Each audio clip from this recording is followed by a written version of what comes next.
Je suis Jérémy Guez, celui qui orchestrera les 2 derniers débats. La circulation ayant été un petit peu capricieuse, je vous prie de bien vouloir m'excuser. Merci à tous les 3, Isabelle, d'avoir animé ce débat. Une perspective assez rafraîchissante, sans mauvais jeu de mots. C'est pas rare de voir, en tous les cas, ce qui est en train de se jouer à l'extérieur. Beaucoup de personnes extrêmement tétanisées dans le secteur privé par rapport au grand tournant des États-Unis sur tous ces sujets-là. Or, ce qui est absolument frappant, c'est que les lois de la physique n'ont pas changé avec l'élection de Donald Trump. Les lois de la science n'ont pas changé avec les élections de Donald Trump. Monsieur Goeke nous a rappelé tout à l'heure que le monde regardait l'Europe, qu'il était extrêmement facile d'être fataliste. Et là, on vient d'avoir un certain nombre de témoignages qui nous rappellent à quel point les horizons sont bien significatifs et bien plus positifs en tous les cas que ces grands titres nous laissent penser. Les organisateurs nous ont permis de comprendre, avec ces différentes perspectives européennes à la fois gouvernementales et du secteur privé. Désormais, il s'agit d'essayer de comprendre la coopération et comment organiser et mettre en mouvement toute cette transformation qui nous attend, mobiliser la chaîne de valeur. Je voudrais appeler Monsieur Fausto Rotelli de Ferrero, directeur des relations extérieures, de la communication et du développement durable. Merci à vous d'être là. Madame Virginie, oui, on peut l'applaudir, on peut. Madame Virginie Delcroix de Géodis, directrice du développement durable de Géodis. Bonjour madame et merci d'être avec nous. Madame Émilie de Lombarès, présidente du directoire d'Honnête. Merci beaucoup d'être avec nous. Madame Esther Finidori, Chief Sustainability Officer de Schneider Electric. Et Monsieur David Coe de SGS, responsable des services de reporting sur le développement durable de SGS. Cette table ronde est animée par Madame Émilie Alberola, Head of Sustainability chez EcoAct. Merci de vous joindre à nous. Et merci à tous d'avoir bravé la chaleur. Chère Émilie, pardon, bonjour, la parole est à vous. Et merci beaucoup. Bonjour à tous.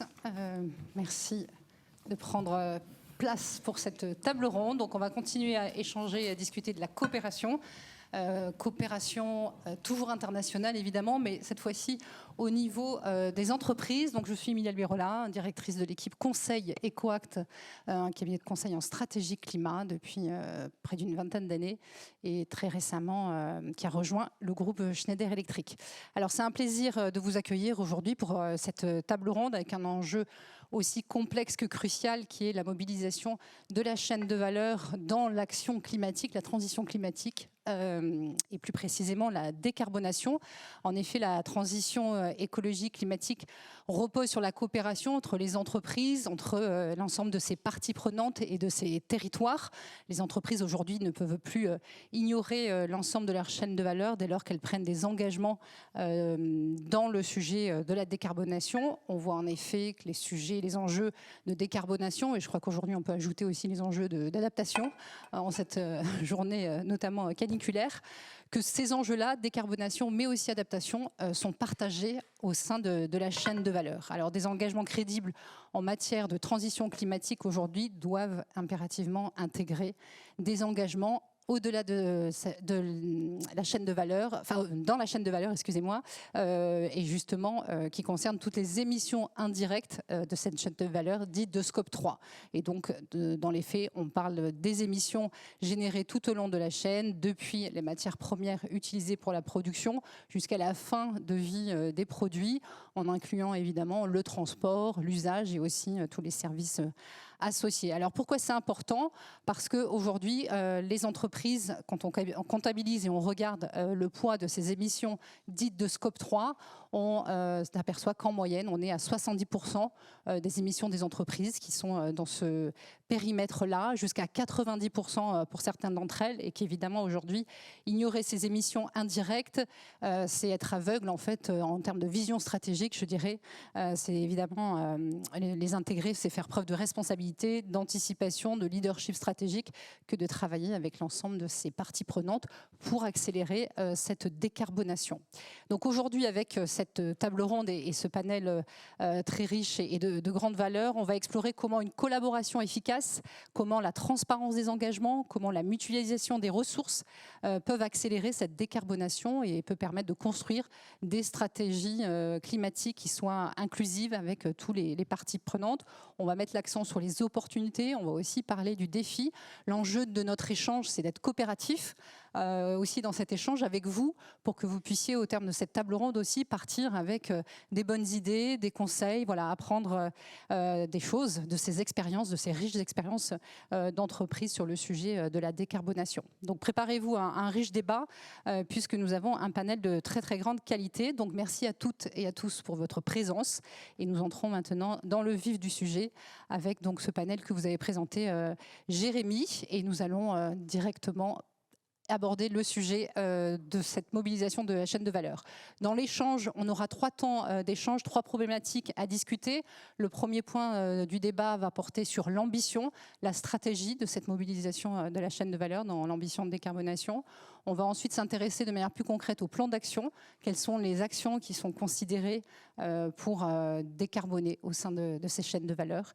Et puis un troisième temps où on va aborder davantage la notion d'impact, de résultats, après quelques années déjà d'action, et puis échanger aussi sur le sujet des défis, justement pour permettre d'identifier ces défis afin d'accélérer dans les années futures. Alors on va démarrer, on va se concentrer sur cette première thématique, l'ambition, la stratégie, et se poser la question comment la mobilisation de la chaîne de valeur s'intègre dans une stratégie de décarbonation.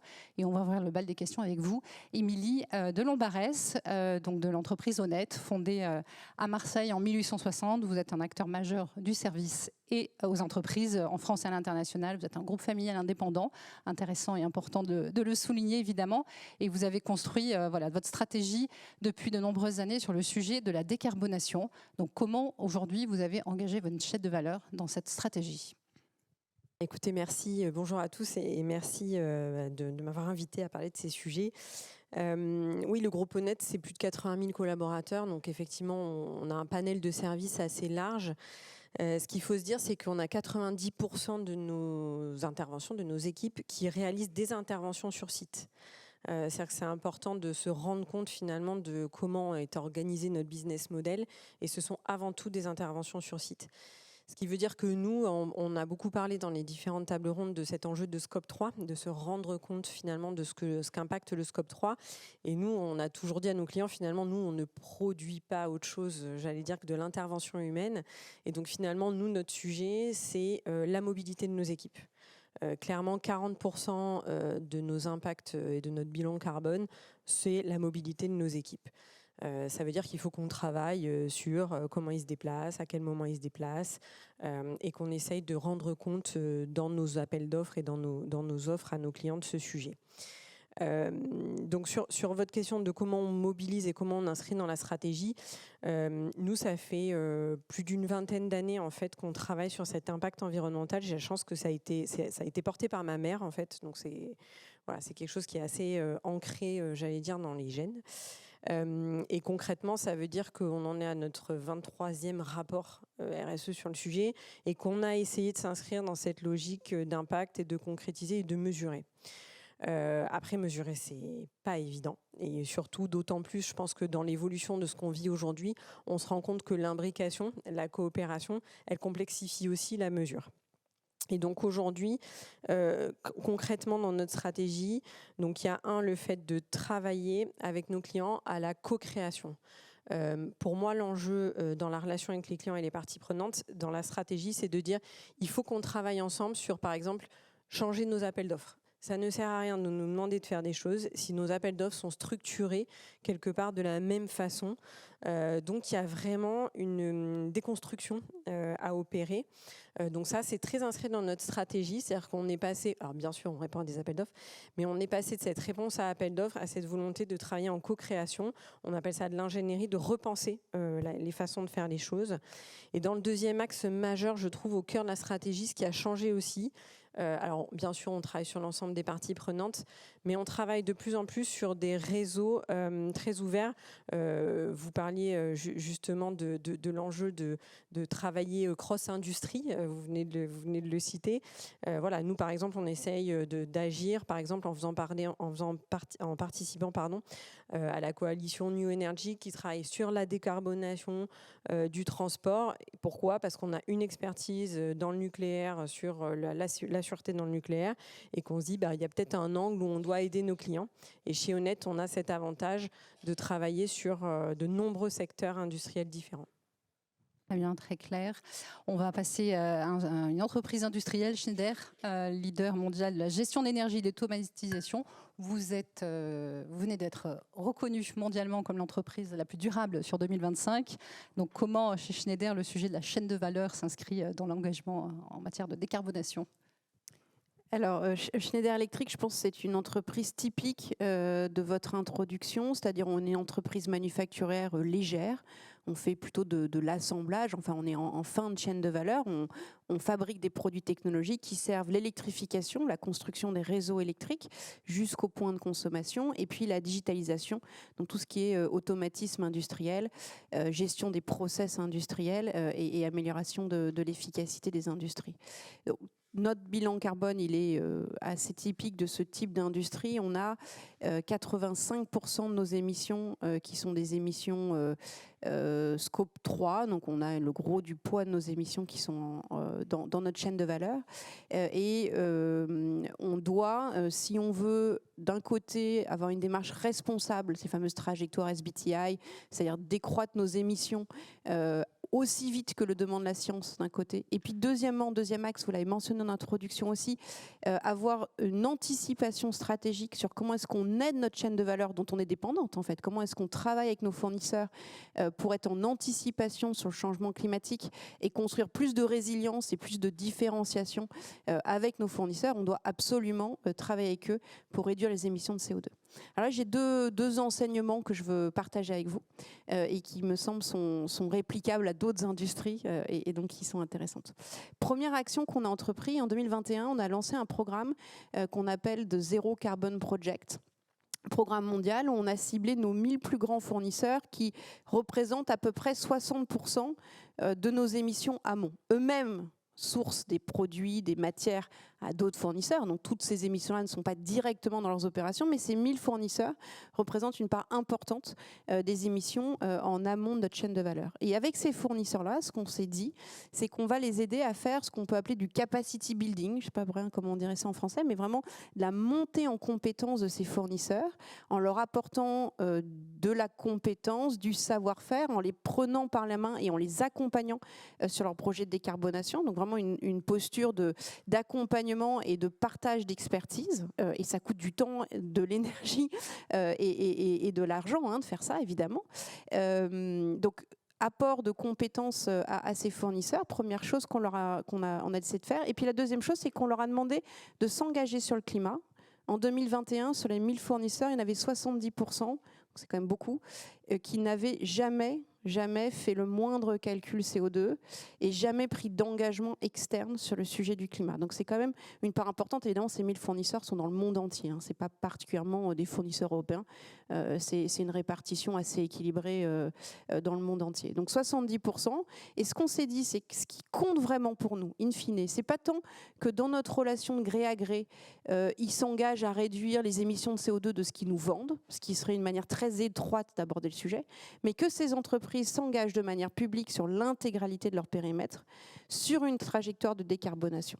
À partir du moment où cet engagement est public, il devient opposable à leurs investisseurs, à leurs employés, à toute leur communauté de parties prenantes, dont Schneider est un petit acteur, un de leurs clients, mais fondamentalement, on essaye d'amorcer cette mécanique de progrès qui fait que l'engagement public mène ensuite naturellement à une amélioration de l'engagement de l'entreprise. Donc, apport de compétences, d'expertise, mise à disposition. On a fait plus de 200 formations de 2021 à 2025, mise à disposition de contenu. On a détaché des experts qu'on a recrutés, qu'on paye nous, pour aller sur le site de nos fournisseurs et les aider à définir leur plan d'efficacité énergétique, par exemple. Donc, mise à disposition d'expertise, mise à disposition de notre portefeuille d'offres, puisqu'en tant qu'entreprise, on fournit des technologies qui permettent de décarboner, pour qu'ils arrivent d'un côté à être rassurés, à faire des premiers bilans et à prendre ces engagements externes, et deuxièmement à commencer à réduire les émissions. Et les résultats sont quand même, je pense, assez exceptionnels.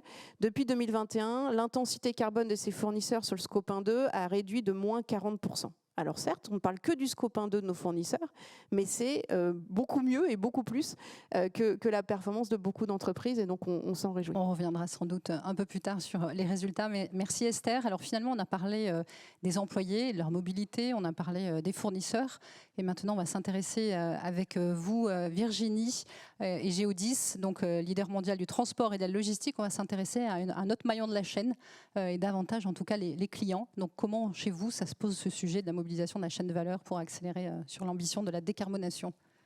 Merci pour votre question et l'invitation à prendre la parole. Bonjour à tous. Donc Geodis, peut-être pour resituer, c'est un opérateur international de logistique qui accompagne ses clients sur la gestion de leur flux de marchandises, fonction vitale pour l'économie. Nous couvrons l'ensemble des modes de transport, maritime, aérien, routier, ferroviaire, et les fonctionnalités de gestion de stock. La combinaison de ces expertises nous permet aussi d'optimiser pour nos clients leur supply chain. Ces clients sont à la fois des très grands groupes internationaux, mais aussi des petites PME locales partout dans le monde.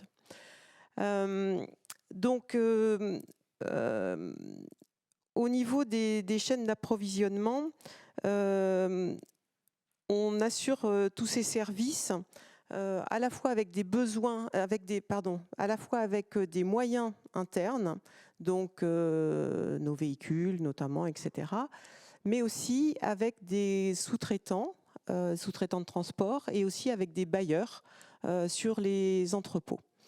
Alors, au niveau, pour venir sur l'aspect décarbonation, nous sommes engagés, Geodis est engagé de longue date. Nous avons des objectifs qui ont été validés par le SBTi sur les scopes 1 et 2, donc qui concernent les propres opérations et l'énergie que nous achetons. Nous visons de réduire de 42% nos émissions entre 2022 et 2030, et pour le moment, nous sommes sur la bonne voie. Sur le scope 3, donc, notre engagement concerne le transport sous-traité, et nous visons une réduction de 25% en valeur absolue pour l'aérien et en relatif pour le reste des transports.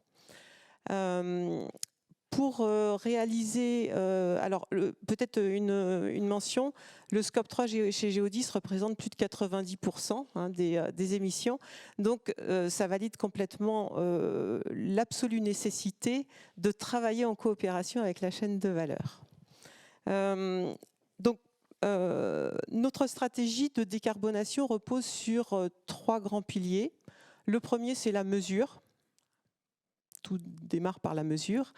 Le second, c'est la réduction des émissions. Et le troisième, c'est la coopération. Alors, je redévelopperai tout à l'heure dans les actions les 2 premiers, mesures et réduction. Mais s'agissant de la décarbonation, nous travaillons bien sûr avec nos fournisseurs et sous-traitants. Mais ce qu'il y a de plus déterminant, en fait, dans le potentiel à décarboner, c'est de travailler avec nos clients. Parce que l'enjeu, je pense qu'il faut le dire très clairement, l'enjeu c'est de réussir à réduire l'empreinte environnementale sans surcoût ou avec un surcoût acceptable. Le client n'est pas prêt à payer n'importe quel prix pour de la décarbonation dans notre secteur en tous les cas. Donc ça n'est pas forcément aisé. Et il y a vraiment besoin d'une coopération très très étroite pour comprendre les schémas logistiques de nos clients et pouvoir rentrer dedans pour justement faire de l'optimisation. Donc ce que nous faisons, c'est que nous développons différents scénarios, des scénarios de trajet, des scénarios de différents modes de transport, des scénarios de différentes technologies mises en œuvre. Nous les évaluons d'un point de vue impact environnemental, d'un point de vue impact qualité opérationnelle, service opérationnel et d'un point de vue économique. Et in fine, qui décide? C'est le client.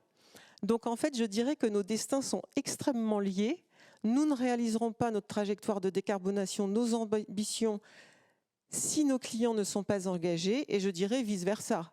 Ils ont besoin d'acteurs de logistique engagés. Donc vraiment, il y a une convergence d'intérêts entre entreprises engagées. Malheureusement, effectivement, je partage, on a aussi beaucoup de clients qui ne nous demandent absolument rien concernant la décarbonation. Voilà, donc avec cela, il faut arriver à être dans l'influence pour les embarquer. Voilà. Merci. Alors, on va rentrer un peu plus dans le détail en se concentrant sur les plans d'action. Une fois qu'on a pris des engagements, on a défini une stratégie, on s'est fixé des objectifs. Voilà, comment on engage sa chaîne de valeur, comment on accélère dans la décarbonation. Donc, de manière très concrète, on va changer de secteur aussi économique et avec vous, Fausto Retelli, rentrer sur la thématique du secteur agroalimentaire, puisque Ferrero est évidemment un des leaders mondiaux de ce secteur. Donc pour vous, quelles sont les actions clés, les actions très concrètes que vous mettez en œuvre pour engager votre chaîne de valeur dans vos ambitions en termes de durabilité et de transition climatique? Et merci tout d'abord pour cette invitation et ravi de faire votre connaissance. Le groupe Ferrero, tout d'abord, c'est quelques produits iconiques depuis presque 80 ans. Le Nutella, les Kinder, Tic Tac, mais aussi de secteur des glaces depuis peu. Eat Natural, les barres Fulfil, voilà, et ce ne sont que quelques-uns de nos produits. Le groupe est un groupe familial, donc nous en sommes aujourd'hui à la 3e génération. Qui a eu cette prise de conscience autour du climat dans les années 2000 et qui donc s'est engagé dans une trajectoire justement autour de la décarbonation. Et donc l'objectif est vraiment d'arriver à l'horizon 2030 à un moins 43% par tonne de produits, avec un moins 50% sur les scopes 1 et 2 en valeur absolue. Et donc c'est cet objectif que nous poursuivons au quotidien et qui naturellement, quand on prend le cycle de vie du produit, donc je vous laisse imaginer un pot de Nutella, si vous avez besoin de le voir, j'en ai un dans mon sac, mais l'idée est vraiment de commencer par les ingrédients qui représentent déjà 64% des émissions. Et sur l'ensemble des ingrédients, par exemple, sur l'huile de palme, nous avons été relativement décriés à un moment, mais vous ne le savez peut-être pas, mais nous avons une traçabilité totale à 100% depuis 2014. C'est ce qui nous permet de suivre exactement donc, de la plantation à l'usine, tout ce qui se passe autour de l'huile de palme. Et nous avons aussi un accord avec Sterling, donc avec Airbus, qui nous envoie des cartographies tous les 3 mois que nous comparons pour voir s'il y a un début de déforestation ou pas. Et avec cette démarche, sachant que bon, c'est une démarche qui est minime puisque l'ensemble du groupe Ferrero, c'est 0,3% de l'huile de palme mondiale, nous mettons en fait les règles par rapport à nos fournisseurs pour être certain qu'il n'y a pas de déforestation associée. Et cette approche fait que quand il y a un dérapage de la part d'un producteur, tout de suite, il y a un système de remède qui est mis en place pour qu'il revienne dans les clous. Et en plus, l'huile de palme est certifiée, donc c'est une huile de palme certifiée RSPO, ce qui permet aussi de faire baisser énormément la note carbone, l'empreinte carbone, pardon, et donc de pouvoir le faire. La même chose, la même approche a été mise en place autour du cacao depuis 2020, qui est aussi, lui, tracé à 100%, et donc avec un suivi, notamment avec Rainforest Alliance, notamment. Et cette approche, nous la mettons en place aujourd'hui autour de la noisette. Nous arrivons à une traçabilité à 90%. C'est beaucoup plus difficile sur la noisette, paradoxalement, parce que c'est plus proche, le plus grand producteur étant la Turquie. Mais nous avons 252 000 producteurs de noisettes en Turquie. Donc arriver à tracer l'ensemble pour aller réduire après l'empreinte est beaucoup plus complexe. Et c'est cette approche que nous avons mis en place, ne serait-ce que sur les matières premières. Et puis après, quand on continue sur le cycle de vie, il y a naturellement l'usine, Donc là aussi, je pourrais ressortir le pot de Nutella en vous disant il est produit à 110 km d'ici. Donc j'ai tendance souvent à dire, mais bon, je ne sais pas si je peux ici, mais manger locavore, donc manger du Nutella à Paris notamment, parce que c'est en plus la plus grande usine de production de Nutella dans le monde. Et c'est au niveau de l'usine, il y a eu énormément d'investissements justement pour réduire l'impact. Et donc, pas plus tard qu'il y a un mois, nous annoncions de nouveaux investissements justement autour du site de production pour justement améliorer sa situation et notamment aller vers une énergie électrique plutôt que sur l'utilisation du gaz, mais aussi pour là où nous avons encore du gaz, changer les brûleurs pour réduire la consommation et donc réduire l'impact aussi de l'usine, sachant que nous sommes sur des pots. Ces pots de Nutella sont achetés à Veralia, donc à côté de Lyon, et sont recyclés à hauteur de 30%. Donc il y a déjà une partie, et nous travaillons avec une coalition autour du calcin blanc, justement, pour augmenter la part recyclée dans les pots. Et c'est quelque chose de très important et qui permettra de faire avancer les choses. Ceci en continuant. Après, autour, nous arrivons à la logistique, où là aussi, nous avons réduit de 7% notre empreinte depuis 2022. Nous sommes membres, donc nous avons signé la charte Fret 21. Nous sommes aussi membres du club de Meter et avons mis en place, par exemple, avec plusieurs clients, parce que c'est là, vous avez tout souligné la collaboration qui est essentielle pour y arriver. Justement, par exemple, avec Leclerc, nous utilisons le camion électrique qui donc arrive en Normandie à la centrale d'achat Leclerc pour après être rechargé. Naturellement, on met de nouveaux produits que Leclerc va les distribuer dans ses grandes surfaces dans la région pour après, et donc ce cycle recommence. C'est-à-dire, et donc il y a vraiment ce système de black pooling qui fonctionne bien. Mais la même chose est aussi faite et doit être encore développée, par exemple autour de la Péniche, qui livre de Rouen à Paris les Franprix, les Monoprix et les Carrefour, justement pour en réduire la note. Et donc on est sur cette approche à 360 degrés, qui est la solution et qui va permettre de faire avancer les choses. Très clair, merci pour ce témoignage. Je relève un point intéressant, c'est qu'on parle beaucoup de décarbonation dans ce débat, mais vous mettez quand même en évidence le fait que c'est aussi une question de résilience de votre chaîne de valeur, de votre chaîne d'approvisionnement. Donc on parlait de noisettes, d'huile de palme, voilà, les matières premières qui constituent la matière première de votre production. Et donc nous accompagnons aussi beaucoup d'entreprises dans la dimension de la décarbonation à travers les fournisseurs, mais aussi cette identification des points de risque en fait face aux risques physiques finalement du changement climatique. Donc merci pour ce témoignage. Émilie, on va revenir avec vous sur la dimension concrète de votre engagement, de votre stratégie, dont on a bien compris les éléments. Est-ce que vous avez des exemples concrets de choses que vous mettez en place, notamment sur le sujet de la mobilité de vos collaborateurs et cette question de logistique ? Alors, sur la mobilité, effectivement, on travaille avec la chaîne de valeur, avec les constructeurs, avec comment on peut essayer de faire des incentives sur les déplacements, j'allais dire, enfin, sur la mobilité douce, pardon. L'avenir, ça sera effectivement d'arriver à vraiment identifier chacun de nos collaborateurs et comment ils se déplacent. Aujourd'hui, on a une solution qu'on a travaillé sur un modèle, mais qui est théorique, qui est un modèle qui s'appelle Acte Carbone, c'est-à-dire que toutes nos prestations, au moment où justement on fait l'offre, on arrive à proposer à nos clients une mesure d'impact. Alors je dis bien théorique parce que moi le jour où elle sera réelle, j'aime bien quand on est précis, mais voilà, le jour où elle sera réelle et avec une data fiable de chaque collaborateur, on a encore besoin d'un peu de temps. Aujourd'hui elle est théorique, mais elle permet déjà d'agir sur des leviers et de parler à nos clients. Donc ça c'est ce qu'on peut faire sur la mobilité aujourd'hui.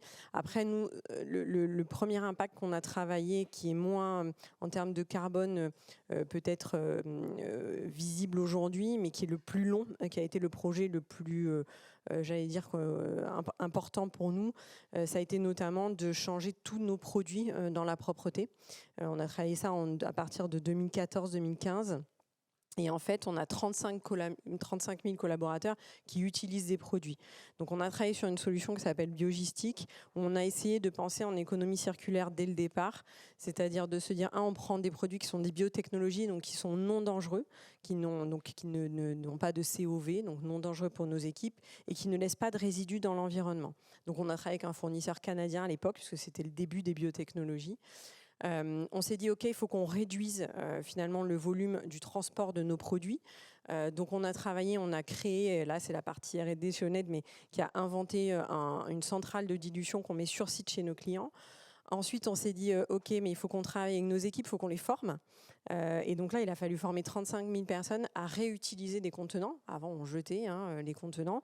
Donc former 35 000 personnes à ne plus jeter de plastique, c'est 20 000 tonnes de plastique économisées par an juste sur ce geste-là.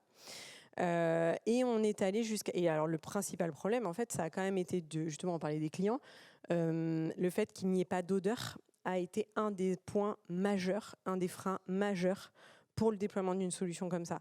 Donc quelque chose qui était en termes environnemental hyper responsable nous a été reproché. On avait des collaborateurs qui disent mais ça nettoie pas. Ben si, ça nettoie. Et aujourd'hui, notre engagement vis-à-vis des clients, et on a été une des premières entreprises à faire ça, c'est vraiment qu'on a 92% de notre réseau en France qui est équipé de ces produits et de cette solution. Donc encore une fois, réduction des impacts à tous les niveaux et de tous les impacts environnementaux.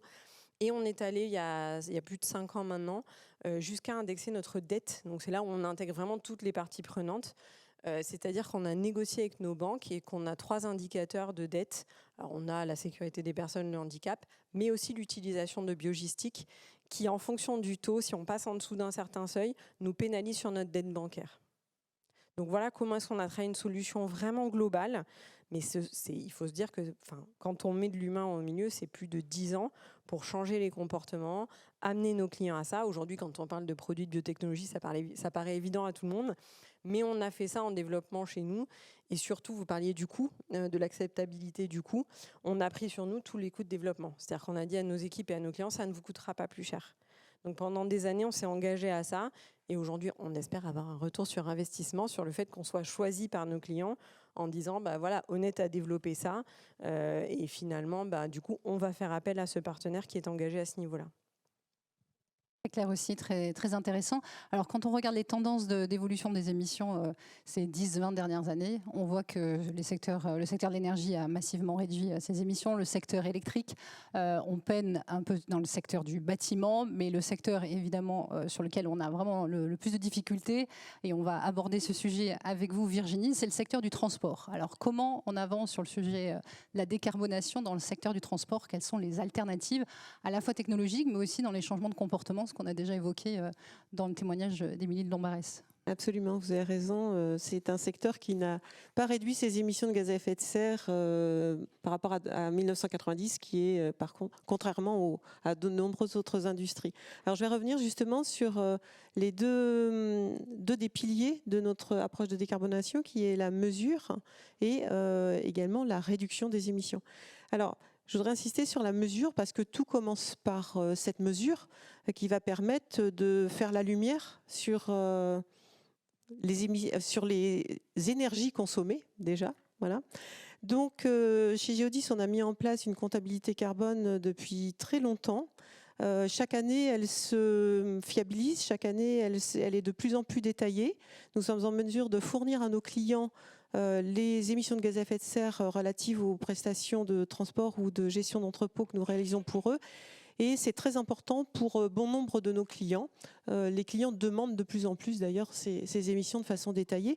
Et donc de la même façon, nous avons besoin que nos sous-traitants nous fournissent également suffisamment d'informations détaillées, donc soit les émissions de gaz à effet de serre, soit des informations détaillées qui nous permettent nous-mêmes de calculer les émissions de gaz à effet de serre. Donc ça, je dirais la mesure et le partage des données est vraiment un premier levier d'action commune sur une chaîne de supply chain. Voilà, ça c'est vraiment important. Après, sur la façon de décarboner, une fois qu'on a mesuré, on connaît nos priorités, on va aller chercher la décarbonation. Alors, face au fatalisme auquel vous faisiez référence tout à l'heure, je dirais j'ai presque une bonne nouvelle, on a en logistique 5 leviers de décarbonation. Donc pour ceux d'entre vous qui pensiez tout de suite camion électrique, bien sûr le camion électrique a sa place. elle est grandissante et les constructeurs ont fait des pas de géant sur les dernières années, donc, et on s'en réjouit et on l'utilise de plus en plus, mais ce n'est pas le seul levier. Le premier levier, dans des chaînes d'approvisionnement extrêmement complexes internationales, c'est d'optimiser ce qu'on appelle les tonnes kilomètres. Donc on va chercher à réduire les kilomètres parcourus. Ça peut paraître, vous pouvez vous dire, bon oui, mais on le fait déjà. Mais en fait, pas tant que ça. Quand on se penche sur les sujets avec les clients, on voit très régulièrement des améliorations qui vont chercher les 10 à 20% de kilomètres parcourus, donc de tonnes de CO2. Donc c'est tout à fait significatif. Par exemple, vous allez développer une activité sur une région, vous avez un client principal, vous allez vous implanter près de ce client, et puis progressivement avec les années, vous allez développer le business dans cette région, et finalement, votre implantation initiale n'est peut-être plus du tout l'optimum. Donc ça veut dire que régulièrement, il faut se reposer la question des flux et du positionnement des stocks par rapport aux points d'enlèvement et de livraison. Donc ça, c'est vraiment un levier tout à fait important. Le deuxième levier, c'est un levier qui concerne le choix du mode de transport le plus adéquat. Donc derrière ça, c'est bien sûr, on pense au report modal de l'avion vers le maritime ou le rail sur les très longues distances, mais aussi du passage du tout routier à un combiné rail-route. Alors, sur ce dernier point, à chaque fois qu'on étudie des possibilités et qu'il existe je dirais un segment rail significatif, eh bien, on constate que pour le client, c'est une réduction de ses émissions de gaz à effet de serre de 60 à 80%. Donc c'est tout à fait significatif. Donc ça, on est vraiment très très actif chez Geodis pour augmenter tout ce combiné rail-route et le maintenir dans le temps. C'est dommage que le représentant du gouvernement allemand soit parti parce qu'en fait, le rail a toute sa valeur sur de la longue distance et notamment au niveau européen. Et malheureusement, on a une harmonisation insuffisante des réseaux ferrés au niveau de l'Europe. Donc, si des personnes entendent ce que je dis, enfin voilà, des décideurs entendent ce que je dis, voilà, on appelle de nos voeux une harmonisation pour faciliter justement cette transition. C'est vraiment dommage de ne pas la mettre en œuvre parce que ce sont des technologies existantes qui, en gros, ne coûtent pas plus cher que du tout routier ou un surcoût tout à fait raisonnable et pourtant qui décarbone énormément. Le troisième levier, on va chercher à optimiser les chargements des conteneurs, chargement des camions. Et en fait, en augmentant le taux de chargement, on va réduire le nombre de conteneurs ou le nombre de véhicules en circulation. Donc, les réductions de gaz à effet de serre sont directement proportionnelles. Ensuite, on a un quatrième levier qui est l'efficacité énergétique. Donc, efficacité énergétique des bâtiments. Pour commencer, on va faire des audits énergétiques pour aller voir quels sont les postes de consommation et puis définir des priorités. Et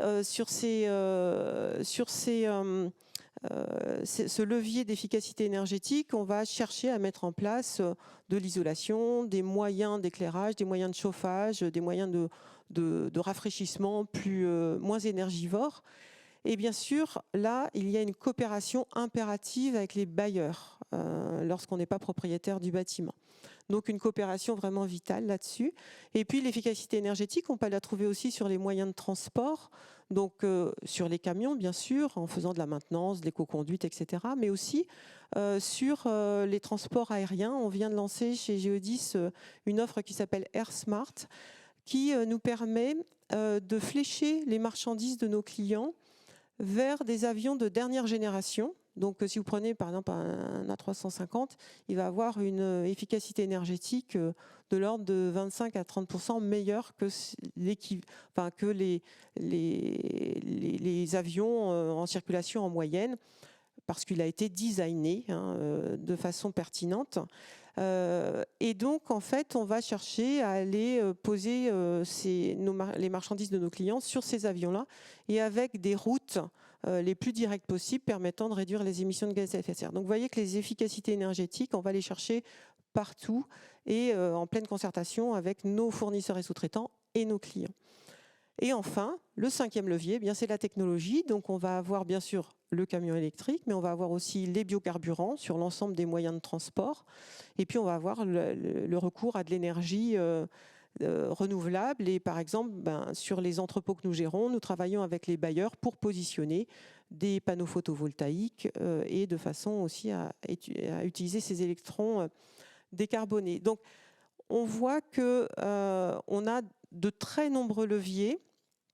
La décision ne nous revient pas à 100%, c'est toujours une concertation, une coopération.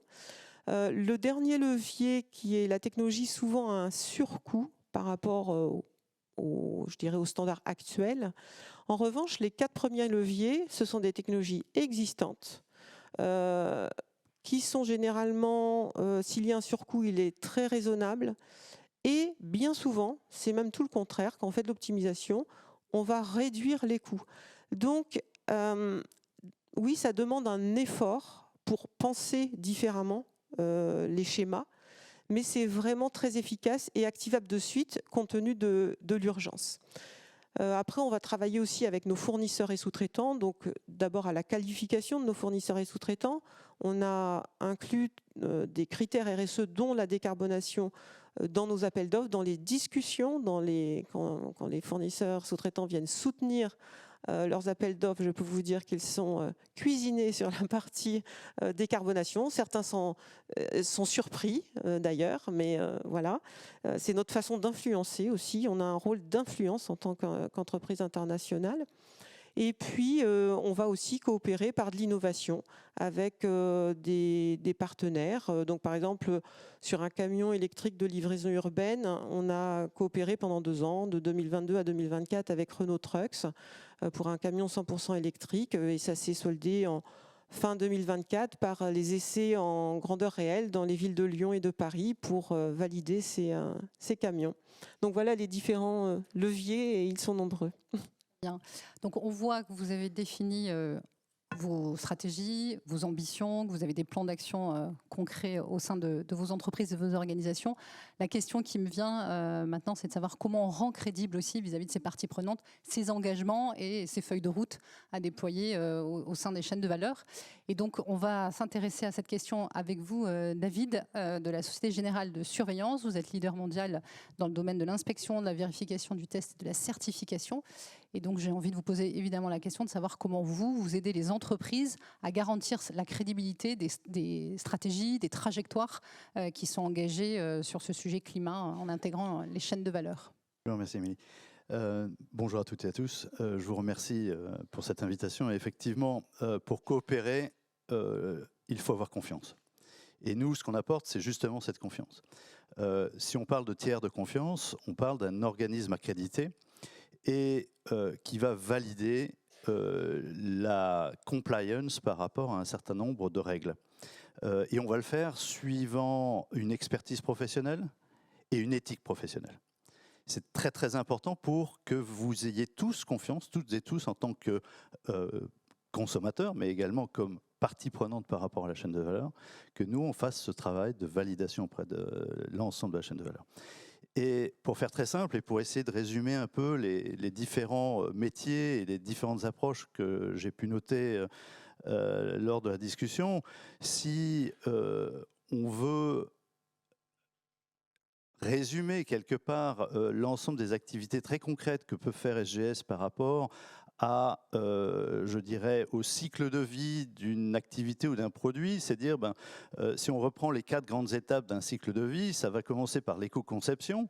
Eh bien, on va accompagner un certain nombre de clients par rapport à cette démarche d'éco-conception. Alors, qui dit éco-conception va naturellement dire analyse de cycle de vie. On va accompagner les clients par rapport à ces analyses, soit en les réalisant, soit en les validant. Deuxième aspect, et ça pourrait intéresser et peut-être faire l'objet d'une discussion entre Géodis et FRO, puisqu'on intervient par notre labo de Bordeaux pour optimiser les flux de transport des matériels et des produits qui vont optimiser à la fois la taille et la sécurisation des produits transportés. Donc là aussi, je pense que là, on pourrait joindre la parole au geste et essayer peut-être de travailler sur ces sujets. Vous voyez, sur des sujets très concrets par notre labo de Bordeaux.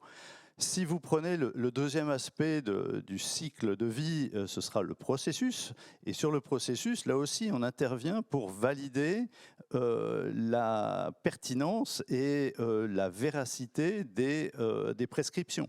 Et comme on parle de décarbonation, bien entendu, je vais vous citer peut-être un certificat que vous connaissez peut-être ou peut-être pas, qui s'appelle ISCC, qui est International Sustainability Carbon Certification, qui, comme son nom l'indique en anglais, eh bien, va traiter de la certification carbone des produits, mais dans une optique de traçabilité sur les produits biosourcés. Et on sait à quel point les produits biosourcés ont une importance dans la chaîne de valeur et dans la réduction du bilan carbone. Ça, c'est pour les processus. Pour une fois que vous avez mis en place vos processus, vous avez effectivement produit vos différents produits, y compris les fameux Nutella. Et qu'est-ce que SGS va pouvoir apporter? C'est effectivement d'aider à la validation du produit. Alors, ça peut être des analyses chimiques. On a un labo à Rouen qui va s'occuper de la validation d'un certain nombre de composés chimiques. On parle par exemple dans ce labo de Rouen des fameux PFAS, et on en parle beaucoup dans l'actualité, mais ça fait depuis 2010 qu'SGS est actif sur ce sujet. L'actualité nous rattrape quelque part, mais c'est ce que l'on fait. Mais on va aussi dans les produits du quotidien, pour les produits électroniques, par exemple, puisque vous savez que vous avez la loi AGEC qui va vous demander des indices de réparabilité, notamment. Eh bien, on a un labo à Aix qui va valider la véracité de cet index de réparabilité. Et je termine ce tour d'horizon sur le cycle de vie qui vous permet de voir à quel point on peut avoir cette vue globale de la certification. C'est aussi sur la fin de vie, puisque c'est quand même très important. Et pas loin d'ici, à Évry, on a un labo qui va aider les grands acteurs du traitement des déchets à optimiser les flux de déchets, à analyser le traitement des déchets, à faire des analyses très poussées au niveau des produits et de la façon dont ils sont recyclés. Et donc, vous voyez qu'on a bouclé la boucle et ça permet justement de coopérer en confiance. Parce que ça nous paraît être notre rôle à nous. Et ça, on assume ce rôle depuis 1878. Donc, ça fait déjà un moment que la confiance est parmi nous. Voilà. Donc nous allons continuer en confiance à débattre de ce sujet. Et donc on va passer à cette troisième problématique qui est celle de l'impact dans l'ambition de transition climatique dans vos chaînes de valeur. Donc impact, résultat des stratégies. Et donc on va revenir avec vous, Esther, chez Schneider, voilà, sur les avancées de la construction de la stratégie de décarbonation inclusive pour partager des premiers résultats. Vous évoquiez tout à l'heure notamment ce programme de fournisseurs lancé en 2021. Voilà, quels sont les premiers résultats, les bénéfices qui sont d'ores et déjà atteints? Alors, sur cette logique d'impact, et vous avez mentionné le mot inclusif, ce que je voudrais souligner, c'est qu'il faut vraiment que toute cette transformation qu'on travaille les uns et les autres, elle puisse permettre de travailler tout le monde, les grosses entreprises avec qui on peut avoir des discussions, des accords de gré à gré, mais aussi celles qui sont les plus petites. Je vous ai dit tout à l'heure que dans notre programme d'engagement des fournisseurs, sur les 1000, il y en a 70% qui n'avaient jamais travaillé le sujet du climat, évidemment, qui étaient plutôt des entreprises de petite ou moyenne taille. Et c'est très important que dans notre manière de travailler, on puisse leur mettre à disposition de la compétence, du savoir-faire, des technologies, ça je vous l'ai dit. Mais la deuxième idée dont je vais vous parler, c'est l'accès ou l'accessibilité de ces solutions qu'il faut déployer. Je vous donne un exemple très simple. On a parlé du coût de certaines actions. Aujourd'hui, il y a des actions pour sourcer de l'énergie renouvelable qui peuvent coûter plus cher ou moins cher. Moins cher, souvent l'instrument principal, c'est ce qu'on appelle des Power Purchase Agreements, des PPA. Mais ces PPA ne vous sont aujourd'hui pas accessibles si vous n'êtes pas un gros consommateur. Donc en fait, on va se retrouver mécaniquement avec une dichotomie un petit peu des capacités d'action. Si vous êtes gros, vous pouvez engager certaines actions, avoir accès à certaines compétences ou tout simplement pouvoir répliquer certaines actions pour améliorer au fur et à mesure le ROI des actions que vous déployez.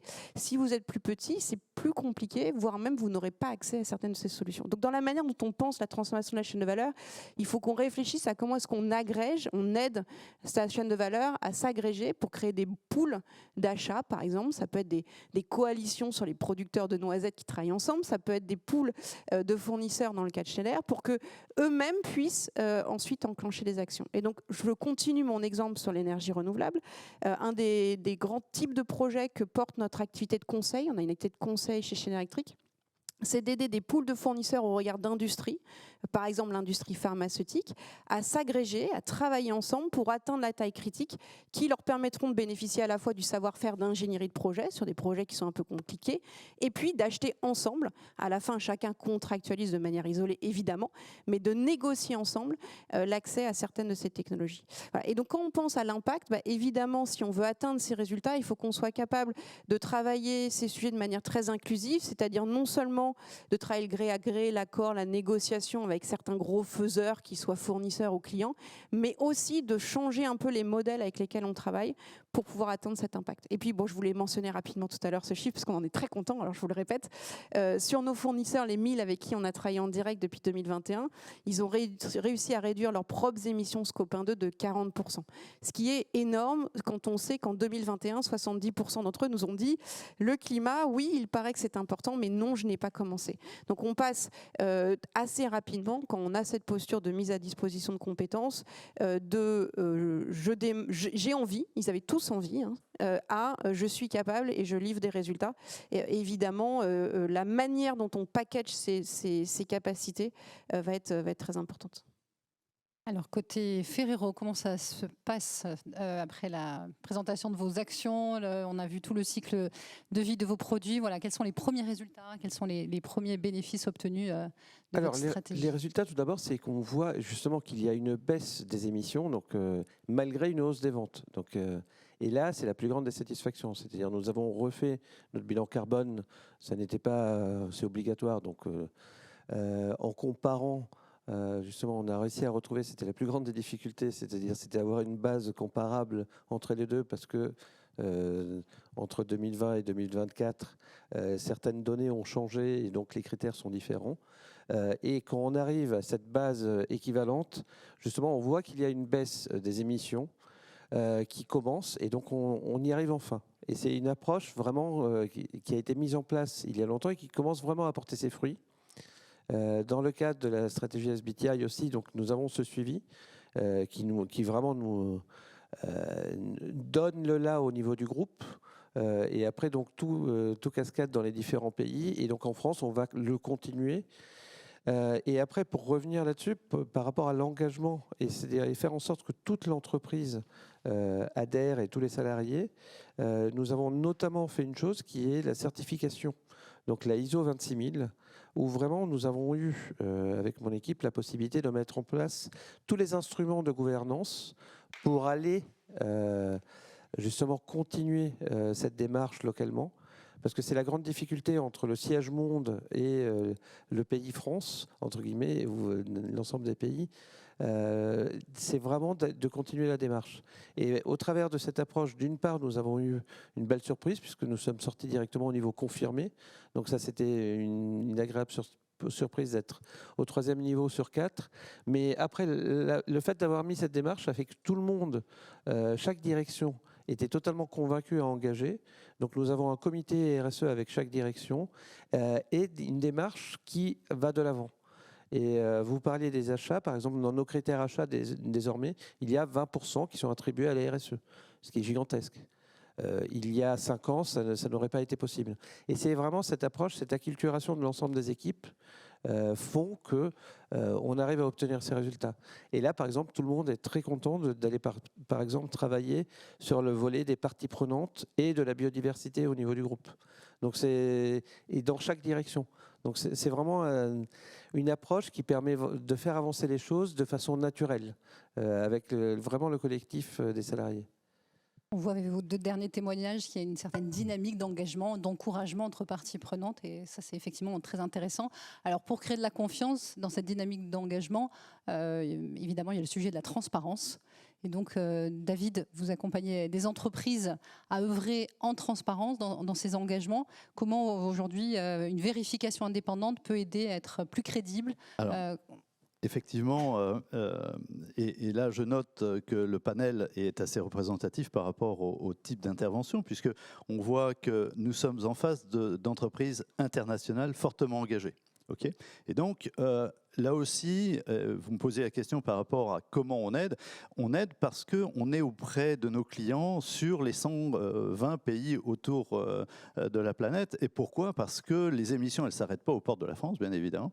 La chaîne de valeur, elle ne s'arrête pas aux portes de la France. Et donc, nous, on va être capable de tracer, suivant les différents pays, et d'accompagner l'ensemble des clients de chacune des entreprises qui est autour de la table à valider, parce que ça va les aider à avancer. Alors, je voudrais peut-être, puisqu'on est à Bercy et qu'on est en France, je voudrais quand même insister sur un sujet par rapport aux chartes fournisseurs que vous avez toutes et tous évoquées. Peut-être mentionner un certificat sur lequel on accompagne des entreprises, qui est le label RFAR, Relations fournisseurs-achats responsable. Et ce label est donné par l'État, d'accord, et il comprend 10 axes fondamentaux sur lesquels s'appuie cette certification. Et je note que parmi, je ne vais pas vous lister les 10, mais par rapport à un certain nombre de sujets que vous avez évoqués, par exemple, la collaboration innovative est inscrite en toutes lettres dans ce standard, que la relation et l'inclusion des TPE dans les appels d'offres est une notion obligatoire, et que la localisation, puisque vous en faisiez référence, Fausto, la localisation de la chaîne de valeur est également mise en exergue par ce référentiel. Et nous accompagnons ces entreprises à obtenir ce label par le fait que, eh bien, on va diagnostiquer un peu cette situation et aider justement les entreprises dont vous parliez, qui sont dans votre chaîne de valeur. On va aussi, bien sûr, faire un plan d'action, identifier des indicateurs, identifier des chartes d'achat durable. Et puis, un sujet sur lequel on n'a pas assez insisté, je pense, c'est celui de la formation. Parce que quand on est sur les achats, c'est un aspect de formation et puis de culture, parce qu'un acheteur, il est payé pour faire baisser les prix. C'est quasiment sa seule boussole, et y compris les acheteurs publics, pour lesquels, là aussi, il y a une responsabilité d'optimisation. Et là, on est en plein cœur du sujet de l'optimisation du coût et du prix carbone. Il va falloir régler ce problème, et l'aspect de la formation et de la culture a un rôle important. Voilà. Virginie, il me semble que vous souhaitiez aussi dire quelques mots sur la transparence, peut-être. Oui, très rapide sur la transparence. Effectivement, on voit que les demandes de nos clients pour obtenir des informations et de données est de plus en plus importante. Il est loin le temps où on nous demandait juste de justifier une certaine note à des notations extra-financières. Les clients veulent des informations de plus en plus détaillées, et alors j'utiliserai 2 qualificatifs. D'abord, des informations fiables, issues de processus maîtrisés, et donc c'est là que la vérification des données est extrêmement importante. Et puis des données précises, parce qu'en fait, les clients veulent pouvoir mesurer les conséquences positives des actions qui ont été enclenchées. Nous-mêmes, nous souhaitons la même chose. Donc en fait, on a besoin de données de plus en plus fiables et de plus en plus précises. Donc nos clients nous demandent ça, nous demandons à nos fournisseurs et sous-traitants.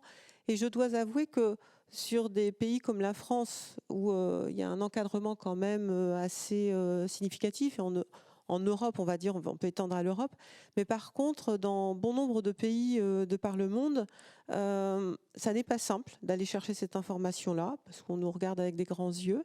Et c'est pour ça aussi que les normalisations sont importantes, pour mesurer, pour générer des données de CO2, de comptabilité carbone sur le transport. Il y a une norme, l'ISO 14083, on s'en réjouit véritablement parce qu'elle faisait défaut préalablement. Donc le fait que des normes arrivent sont vraiment internationales, c'est extrêmement important pour nous. Alors ce matin, lors d'une des premières tables rondes, certains ont comparé la décarbonation à un match sportif et donc effectivement qu'il fallait constituer l'équipe pour pouvoir gagner la partie.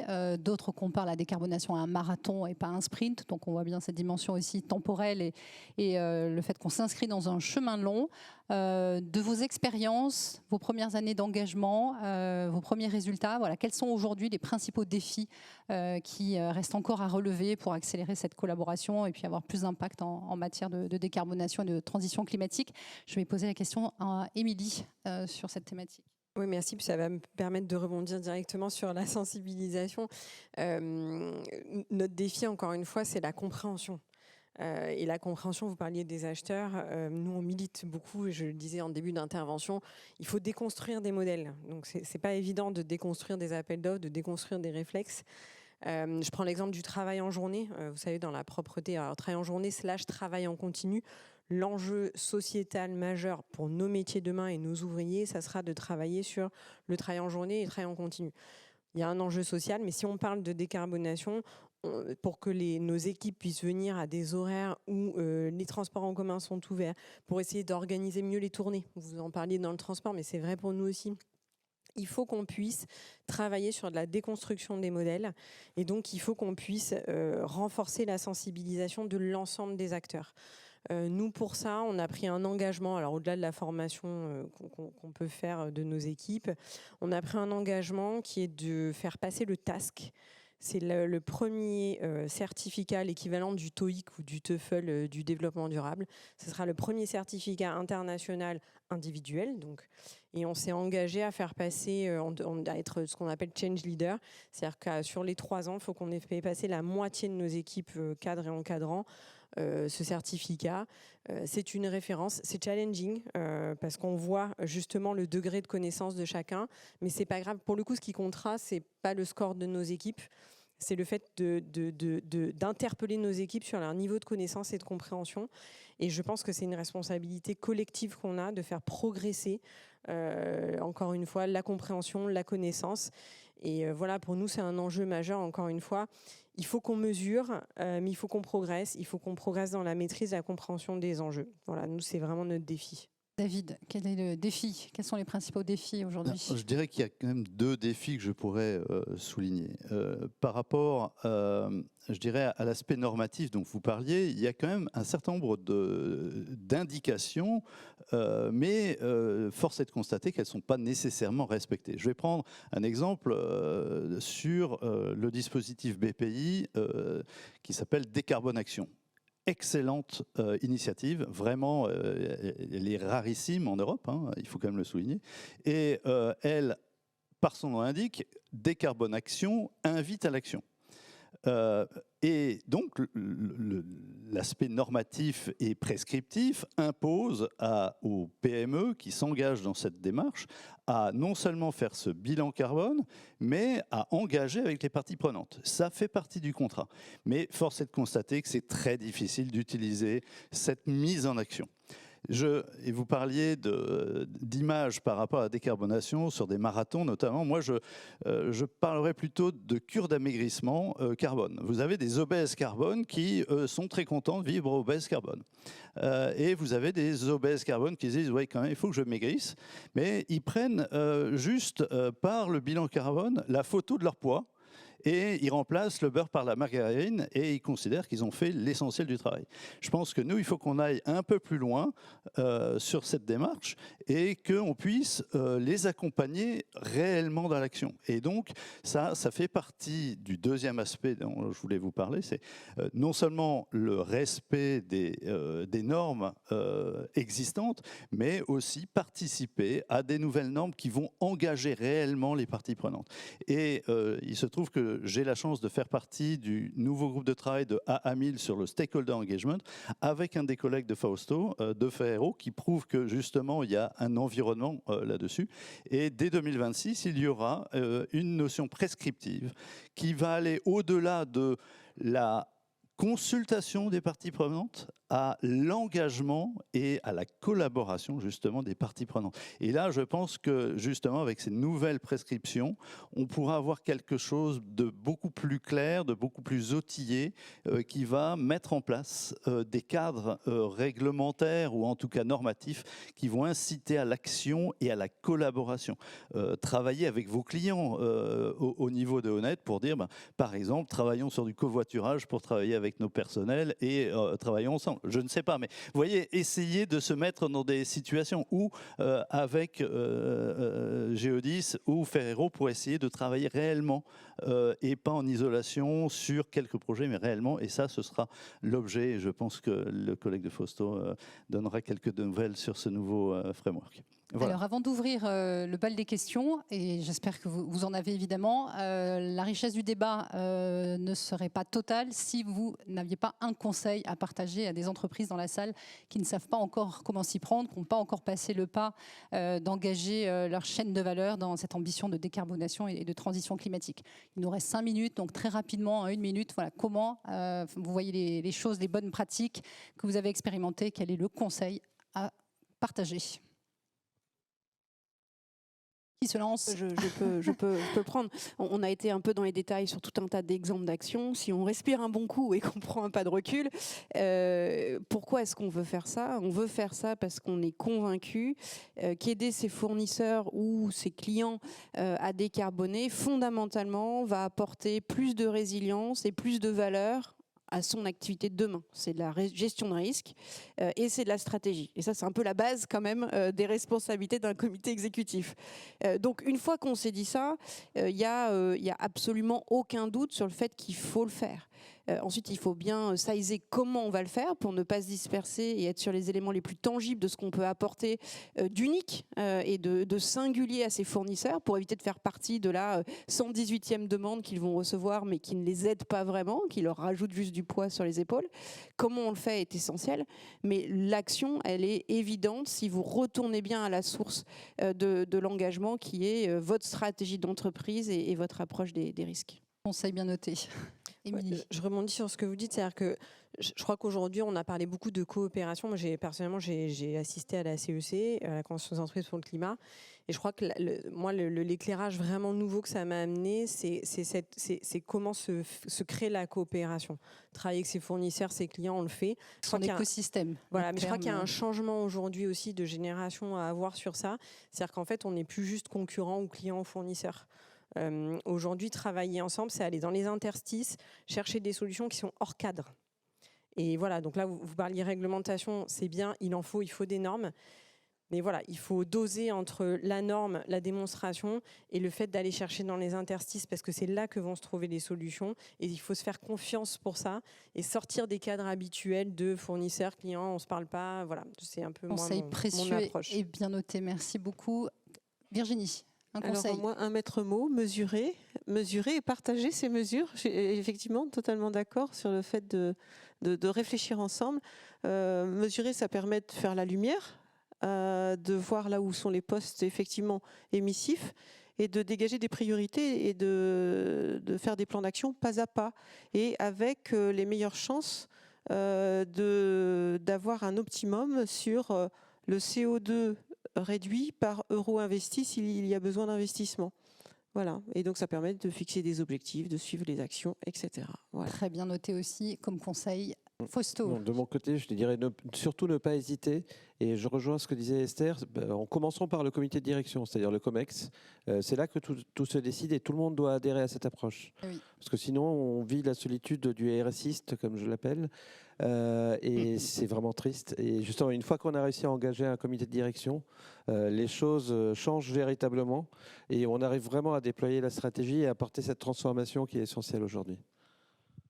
Merci David. Moi, je conclurai rapidement en disant qu'on est en face effectivement à une montagne carbone et on doit tous la gravir et tous s'attacher les uns aux autres et la vitesse de montée en montagne se mesure au dernier. Donc ce que je vous invite, c'est aussi de travailler avec les acteurs les moins performants, les moins engagés pour avancer tous ensemble et quand on fait en montagne pour s'assurer de la bonne montée. Voilà.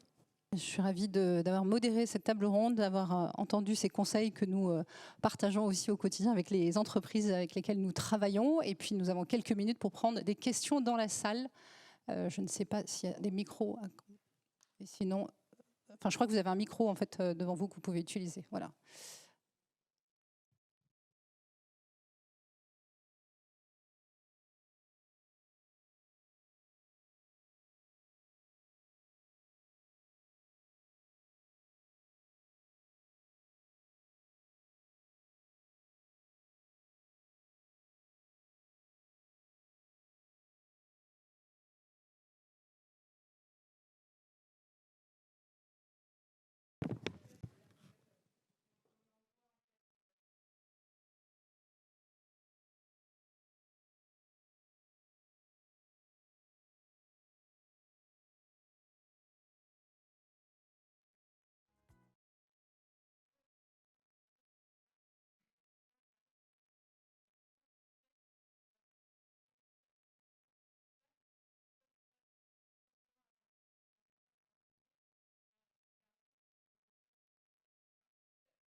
Merci pour votre question. Donc labellisation, érosion de la confiance et puis innovation, pensée. Totalement. Si je peux vous apporter une réponse assez rapide. Vraiment, merci beaucoup pour cette question parce que ça me permet justement de revenir sur un point essentiel. En fait, ce que l'on oublie, et surtout en France, c'est que l'huile de palme, c'est consommé par 52% de la population mondiale. Vous enlevez l'huile de palme dans le monde, vous créez des famines. C'est une graisse végétale naturelle qui est utilisée, dont on a besoin, au-delà des clichés, vraiment. Et la façon la plus simple de sortir de la polémique avec Nutella aurait été effectivement de sortir de l'huile de palme et de passer au tournesol ou au colza. Vous avez totalement raison. Mais justement, un groupe responsable se doit de porter les choses et peut peut-être décider, et en cela c'est exceptionnel de mon point de vue, décider de rendre cette chaîne de production responsable et de la suivre de bout en bout. C'était beaucoup plus simple de changer. Juste un exemple, l'huile de tournesol ou l'huile de colza, c'est 7 à 10 fois plus de terres agricoles. Donc on aurait pu changer, mais l'impact environnemental aurait été supérieur. Et après, sans parler des traitements chimiques qu'il faut faire passer sur le tournesol ou le colza, qui sont bien plus importants par rapport, oui, je vous laisse vérifier, par rapport à ceux de l'huile de palme, justement pour le désodoriser. Et ça, c'est une partie dont on parle moins dans l'opinion publique, mais je vous laisse vérifier et on pourra en parler si vous le souhaitez une autre fois. On a une autre question pour les panélistes. Je vous invite à